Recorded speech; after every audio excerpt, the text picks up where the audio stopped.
Hello, Maggie. I've been looking for you.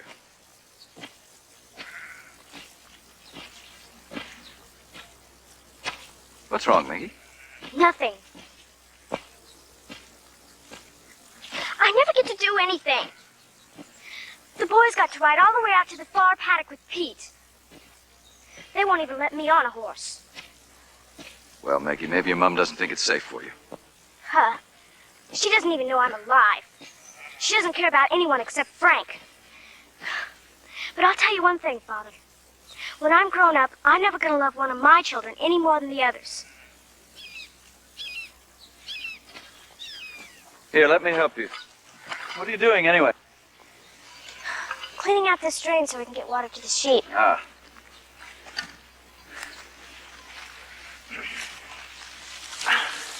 You know, you really ought to be in school, Maggie. Wouldn't you like that? Yes, but they need me to help. Anyway, I guess I don't need school just to live here on Dragita. Oh, but you do. Because when your family inherits Dragita, you'll be a proper young lady. You need to be prepared for that. And who knows, you might not even want to spend your life here. Because big as Dragita is, it's only a tiny corner of the world. There's so much else out there. So many other lives you might choose. So many opportunities for you.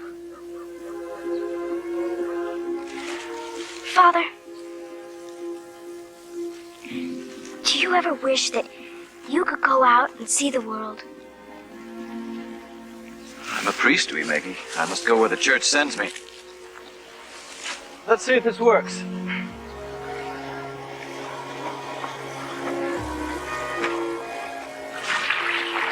Ah, we did it. Come on. I'll take you back to the house. There's some things I want to talk to your Aunt Mary about.